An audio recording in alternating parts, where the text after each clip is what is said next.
Oi pessoal, eu sou a Karina, eu estive com vocês durante todo esse ano tentando rever o conteúdo de filosofia que cai nos principais vestibulares e agora a gente volta agora nessa reta final para tentar revisar os pontos mais importantes da filosofia para o Enem, que tá aí já, né?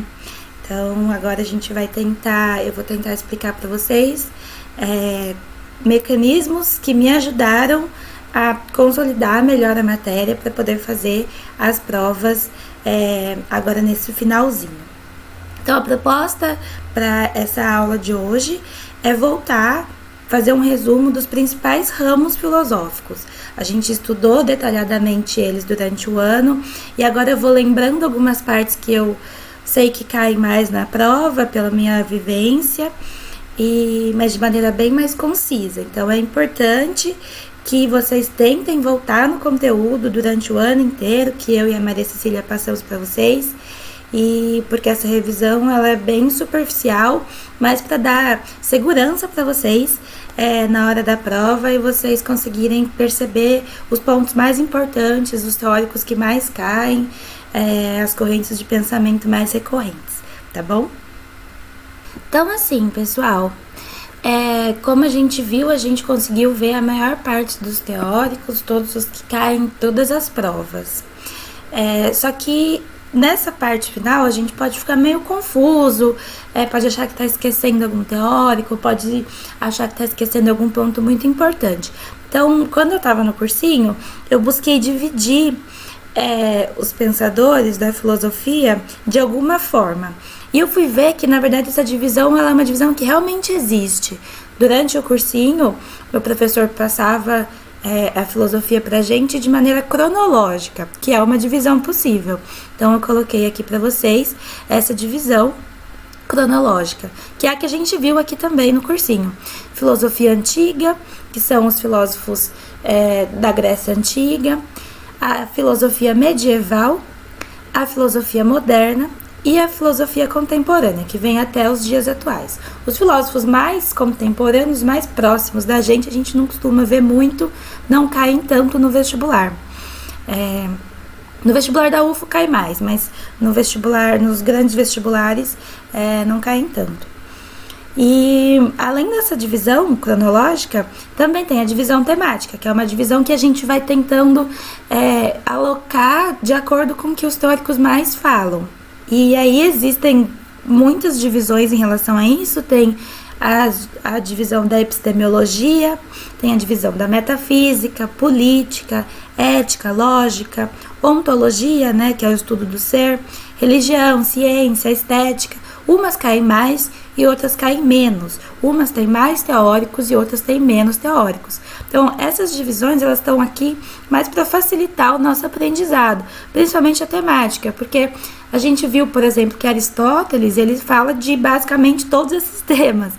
Então, são muitos ramos da filosofia que fazem parte do conhecimento de muitos filósofos. Então, às vezes isso pode ajudar ou atrapalhar, vai depender de como você funciona. Então, essas duas sugestões de divisão, na hora que você estiver revisando o seu conteúdo, você vai adequar ao seu aprendizado, ao funcionamento da sua mente da melhor forma possível. Aqui eu busquei colocar as duas divisões possíveis, que são as divisões que eu usei. A divisão cronológica, como eu estava falando, ela começa com a filosofia antiga, e aí a gente pode dividir a filosofia antiga em duas partes, a clássica e a helenística. Na clássica, a gente viu os pré-socráticos, a gente viu Sócrates, Platão, Aristóteles, e aí enquanto eu tô falando, a gente vai precisar lembrar do que esses caras estavam falando. Vai ficar mais claro na divisão temática, mas já é importante que a gente busque a memória do que esses caras falavam. Então, lembrar lá dos pré-socráticos, a gente já pode até voltar na filosofia e mito, lembra que foi uma das primeiras aulas. Lembrar que Sócrates, Platão e Aristóteles, que estavam lá no comecinho, eles vão buscar entender como é que a gente pode conhecer as coisas, como pensar no que é real e o que é ilusório. Aí depois a gente passa para a filosofia helenística, lembrar desse período do helenismo, lembrar que eles não estão mais falando de política nesse momento, né, por causa das invasões helênicas. Então, lembrar dos estoicos, do epicurismo, do ceticismo, do cinismo. Essas 4 correntes é legal a gente fazer uma tabela para lembrar o que cada um fala, basicamente. É uma parte que cai bastante no Enem, principalmente, o estoicismo e o epicurismo, principalmente. Depois a gente viu filosofia medieval, que basicamente é a filosofia da religião. Então, Santo Agostinho e São Tomás de Aquino. Lembrar a relação que eles têm com a filosofia antiga. Quem que conversa com quem? Quem Santo Agostinho retoma? Quem São Tomás de Aquino retoma? Depois a gente viu filosofia moderna. O que mais cai sobre filosofia moderna? Maquiavel. E aí mais pra frente a gente vai contrapor. Mas assim, Maquiavel, se cair, vai cair daquele jeitinho, porque sempre é assim. A filosofia renascentista e principalmente a divisão entre racionalistas e empiristas. Então, lembrar de maneira geral quais eram os racionalistas, quais eram os empiristas, isso vai ajudar na hora de você resolver o exercício, porque às vezes a gente está falando de Bacon. Saber se Bacon era racionalista ou empirista já vai resolver metade da questão, muitas das vezes. Está falando de Descartes, lembrar se Descartes é racionalista ou empirista já vai resolver metade da questão. Então, retomar, além de saber quem apoiava a razão e quem apoiava os sentidos, saber mais ou menos os principais autores também é importante. E por último, na filosofia moderna, no iluminismo, Kant, que é uma teoria extensa, então precisa voltar nas aulas, aula 14 e 15, se não me engano, mas Kant é um teórico que tem caído cada vez mais e não cai de maneira geral, principalmente no Enem, de um jeito muito difícil. Então vai cair imperativo categórico, vai cair de que maneira ele junta racionalistas e empiristas, de que maneira ele critica a razão. A gente vai falar um pouco mais disso na divisão temática. E por último, a divisão contemporânea. Então vai cair os filósofos da natureza, Rousseau, Hobbes e Locke. Então lembrar principalmente de que momento histórico eles falam, quando que é a Revolução Gloriosa, quando que é a Revolução Francesa, qual que é qual, e lembrar de que momento eles falam é muito importante para lembrar o que eles falam. Então retomar essas aulas aí de iluminismo e filósofos da natureza também são muito importantes. Além desses, Hegel, Schopenhauer, Marx, Nietzsche, Sartre e Foucault. Esses filósofos eles não caem tanto no Enem, mas têm caído cada vez mais, principalmente Foucault, Nietzsche e Sartre. Marx cai normalmente, né? E aí a gente retoma um pouco dele também na parte temática. E aí basicamente a divisão cronológica é essa. Então aqui eu quis retomar partes mais importantes que eu considerei nessa divisão cronológica. Quando a gente for lembrar de filosofia helenística, a gente tem que lembrar, como eu estava dizendo, que é a filosofia do viver bem. Aqui a gente não está mais falando sobre o público, sobre a política, porque nesse momento histórico, como a gente lembra, as polis gregas elas perderam força política por causa do domínio macedônico. Então aqui, como já não faz mais sentido divisão, não faz mais sentido estudar a vida pública, a gente vai voltar o olhar para a vida particular, para o pessoal. Então a gente precisa lembrar que os estoicos eram aquelas pessoas que procuravam não discutir o destino. Lembra, amor fati, viver de acordo com, não buscar alterar o que não se pode ser alterado, o que está além de nós mesmos. Os epicuristas, eles buscavam aproveitar os prazeres, mas lembrar que são os prazeres elevados, a música, a amizade, não misturar com os hedonistas, como a gente viu na teoria dessa matéria. Os céticos eram aqueles que suspendiam a opinião, suspendiam o juízo quando eles perceberam que não conseguiam decidir sobre aquela coisa.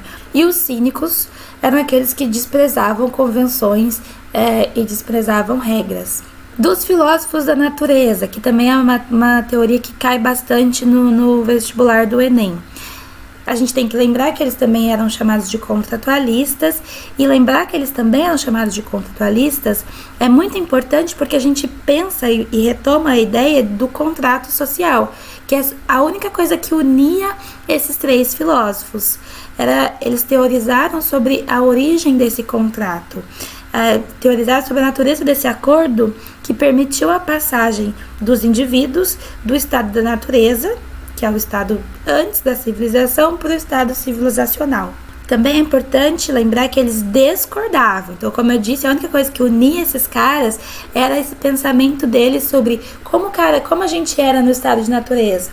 Como a gente fez esse contrato? Por que foi necessário fazer esse contrato de viver em sociedade? E como é que essa sociedade se configurou depois desse contrato? É o antes, o que aconteceu e o depois. Isso era o que juntava esses caras. Mas eles discordavam basicamente em tudo. E precisa lembrar em que eles discordavam. Então, o que Hobbes pensava? O que Rousseau pensava? O que o Locke pensava? E sobre o estado de natureza, sobre como foi feito o contrato e sobre como a sociedade se mostra atualmente. Depois disso, a gente pode partir para a divisão temática. Como eu disse no começo, a gente pode dividir a filosofia em diversos ramos. Os principais são os 8 primeiros ramos. Só que o que mais cai no Enem são esses. Então, a gente divide primeiro em epistemologia, e aí é bom retomar os termos. A gente passou uma dica dessas para vocês, dos principais termos. Os termos mais frequentes são os termos lá da filosofia clássica. A gente fez uma tabela para vocês sobre esses termos. Epistemologia é um termo que cai bastante. Lembrar que epistemologia é o estudo, é a ciência do conhecimento. Os caras que mais falaram sobre isso, que tiveram teorias do conhecimento, foram Sócrates, Platão, Aristóteles, Descartes, Hume e Hegel. Então, lembrar, pensar como é que cada um deles pensava sobre como a gente podia obter o conhecimento é essencial para fazer a prova. Além disso, a metafísica, que é um tema basicamente complexo, assim, mas que no Enem cai de maneira bastante rasa, não vai aprofundar tanto. Então, o mínimo que você precisa saber já vai te garantir uma boa noção das questões. Os principais metafísicos foram os pré-socráticos, Sócrates, Platão, Aristóteles, Santo Agostinho, São Tomás de Aquino e Kant. O terceiro tema é a ética. Muita gente falou de ética durante a história da filosofia. Os principais que mais caem, Sócrates, Platão, Aristóteles, os filósofos do helenismo, Santo Agostinho, São Tomás de Aquino, Maquiavel e Kant. E aí a ética de Kant é uma matéria que cai bastante, e a ética de Maquiavel contraposta à ética de São Tomás de Aquino e de Santo Agostinho cai bastante também, assim, com certeza vai cair. E legal também retomar a parte da ética do helenismo, lembrar, como a gente está falando todo esse tempo, da mudança, né? A ética helenista é exatamente a ética individual. Não é muito sobre a ética pública, sobre a ética política. E o último tema é a política por si só, que, sim, foi muito bem explorada por Platão e Aristóteles e foi desenvolvida depois por Maquiavel, Hobbes, Rousseau, Locke, Marx, muito bem, e o Foucault mais recentemente. Então, eu quis retomar umas coisas aqui para a gente poder direcionar o estudo para revisão sobre as teorias do conhecimento, lá, epistemologia. Precisa lembrar do método socrático, das fases do método socrático, sobre a maiêutica. Maiêutica é um termo que precisa saber para você não se assustar na hora que você estiver fazendo a prova. Então, lembrar do método de questionamento de Sócrates. Eu passei um vídeo para vocês na época, então que a gente identificou as 4 fases. Então, retomar essa matéria é importante. Depois disso, lembrar da dialética platônica, que era a teoria do conhecimento para Platão, do parto das ideias, da reminiscência das ideias, como que era essa dialética platônica e que ela se baseava. Lembrar das fases da teoria aristotélica também, como que Aristóteles entendia essa teoria do conhecimento, como era possível alcançar o conhecimento para Aristóteles. Ainda sobre a teoria do conhecimento, a dúvida metódica de Descartes, lembra que ele precisava duvidar de tudo até que ele não conseguisse duvidar de algo, e este algo daria certeza para ele do conhecimento. É só duvidando das coisas que a gente conseguia chegar ao que não era possível de ter dúvida. Como que era o conhecimento para Hume? que ele falava do hábito, lembra? Do bilhar, das bolinhas, da certeza de que o sol vai nascer, e que isso não é necessariamente uma forma de conhecimento, é mais o poder do hábito, por assim dizer. Retomar também a aula de Hume é importante.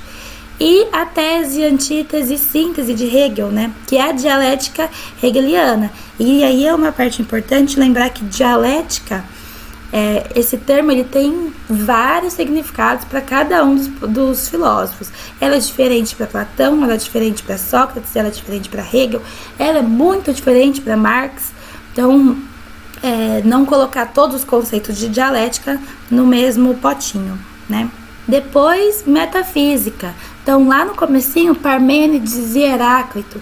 Lembrar do rio de Heráclito, de como as coisas mudam, de como as coisas, a gente percebe as coisas pelos sentidos, e os sentidos mostram pra gente que as coisas mudam, né? A gente não pode entrar 2 vezes no mesmo rio. Sobre o fluxo das coisas e da ordem da mudança. Contraposto a Parmênides, que era o cara que pensava na unidade das coisas, só era verdadeiro que se mantinha único, e do ser que é, e o que não é o ser não existe. Lembra aquela aula confusa? Isso cai bastante no Enem, então ter esse conhecimento consolidado ajuda a gente não se perder na hora que tá do ser que é e o ser que não é, e não sei o que. Então é importante a gente não se assustar com as coisas na hora de fazer a prova, né? Depois disso, lembrar do dualismo platônico e do monismo aristotélico. Muito importante, não é um conceito tão difícil. Lá do dualismo platônico, lembrar do mito da caverna, que também ajuda a entender a dialética. Lembrar dos 2 mundos, do mundo sensível, do mundo inteligível para Platão. Depois Aristóteles vai vir com o monismo dele, vai falar que não tem condição da gente ir como que tem 2 mundos diferentes, a gente consegue passar de um mundo para outro. Da substância aristotélica, que substitui esse conceito de dualismo platônico, também é importante lembrar essa parte. E aí a gente já chega na parte da filosofia da religião, que, como eu disse, se eles remontam aos pensamentos platônicos e aristotélicos, a gente tem que lembrar dos conceitos metafísicos desses filósofos clássicos. Então, lembrar quais ideias platônicas elas são ressignificadas para Santo Agostinho, para justificar a fé católica, quais ideias aristotélicas são ressignificadas para São Tomás de Aquino, para justificar essa fé católica ali naquele momento de necessidade de angariar mais fiéis frente às heresias. Lembrar, voltar nessas aulas que são muito importantes e muito recorrentes no Enem, para a gente conseguir lembrar como que as teorias das causas, como que as teorias da reminiscência de Deus dentro da gente, como que isso é colocado na filosofia religiosa. E aí, Kant também é um tema muito importante. Kant é o cara também que, assim como Aristóteles, vai falar de muitas coisas. Então, a metafísica de Kant é muito importante, as questões éticas de Kant são muito importantes. Lembrar que ele é o cara que vai colocar a razão no tribunal da razão. Ele vai questionar a própria razão, assim, levando ao extremo a dúvida metódica de Descartes. Como que ele vai superar o embate entre racionalistas e empiristas, como que ele vai superar o embate entre dualismo e monismo, entre mundo das ideias e mundo inteligível, o óculos de Kant, lembrar o que isso significa, a separação das categorias, a moral de Kant, né? E os imperativos categóricos. Esses temas são muito importantes, são os que mais caem da filosofia kantiana no Enem e precisa voltar nas aulas. Assim, eu não conseguiria revisar esse conteúdo nesses 30 minutinhos que a gente tem. Então, realmente precisa voltar nas aulas de Kant que o Iago passou para vocês. Outra coisa que cai muito no Enem, a divisão ética dos padres, da filosofia religiosa e de Maquiavel, que tem um acento errôneo aí. Então, vai cair, assim. E aí é bom que você revise esse conteúdo, que pode cair na Unesp também, na parte discursiva da Unesp. Quase sempre cai. Normalmente eles dão um texto de cada um texto de Santo Agostinho, um texto de Maquiavel, ou um texto religioso de todo jeito, e um texto de Maquiavel, e eles querem que você aponte as divisões éticas, sobre o que eles falam de maneira contraposta. Então, a gente precisa lembrar que os filósofos medievais e que a filosofia da religião como um todo, ela teoriza sobre a fé e defende a ética cristã, que é aquela ética rígida, aquela ética estática, que deve guiar a vida pública e a vida privada dos fiéis. Então, a filosofia da religião, ela não separa esses dois campos. Para eles, a gente tem que viver da mesma forma publicamente e particularmente. O que não é colocado para Maquiavel, que a gente lembra do Príncipe, como ele escreveu, era um guia, né, de conduta política do Príncipe. Então a gente vai lembrar que ele está falando sobre separar a ética religiosa da ética política. Para ele, a gente pode sim ter uma ética religiosa de benevolência e não necessariamente aplicar essas ideias na vida prática, na vida política. Porque ele considerava, né, como a gente viu na aula, que era necessário fazer o bem sempre que possível e o mal sempre que necessário. Então essa parte do mal sempre que necessário não está dentro da ética religiosa. E para ele, essa divisão, ela não é errônea, assim, eles não entram em choque, ética religiosa e ética política. Vai cair com certeza esse embate. Vai cair também política clássica. Lembrar de Platão e Aristóteles, que começaram a teorizar sobre política lá na Idade Clássica, o que eles acreditavam, o que eles pensavam sobre política. De Platão, a gente precisa lembrar principalmente que ele acreditava na sociedade ideal. Então, ele idealizou, né, considerando o mundo ideal dele, o mundo das ideias, sobre como seria a sociedade ideal, que é aquela na qual cada pessoa, cada indivíduo executa a atividade pela qual nasceu. Então, as pessoas, elas nascem com aptidões inatas, né, e inatismo. Vamos lembrar também racionalista, empirista, isso também é importante. Mas, enfim, nascemos com características inatas e quando exercemos essas características inatas, a gente está exercendo nossa função ideal. E exercendo nossa função ideal, a gente consegue fazer um funcionalismo geral de maneira ideal. Além disso, também ele é o cara que vai falar que o governante ideal é o governante filósofo, é o cara que saiu da caverna, que se iluminou, que alcançou as ideias mais superiores e que está pronto para voltar para a caverna e contar para o resto da sociedade, para aqueles prisioneiros que estão lá vivendo nas sombras, o que é a verdade. Já Aristóteles não fala sobre isso, ele vai acreditar principalmente no fato do homem ser um animal político. O que quer dizer isso? Ele se realiza na vida em sociedade. Do mesmo jeito que Platão acredita que nascemos para alguma função, Aristóteles vai dizer que nascemos para viver em sociedade, que somos felizes quando estamos em sociedade, que estamos fazendo o que a nossa natureza quis que fizéssemos. Então a gente deve sim fazer parte ativa da vida política. Então ele não vai dizer sobre um governante ideal como filósofo, porque ele fala que a gente precisa de mais do que palavras para governar. O filósofo, ele está no campo do pensamento, ele está no campo da formulação de ideias. E um governante efetivo, ele precisa mais do que de palavras, ele precisa de ação, ele precisa de efetividade de projetos.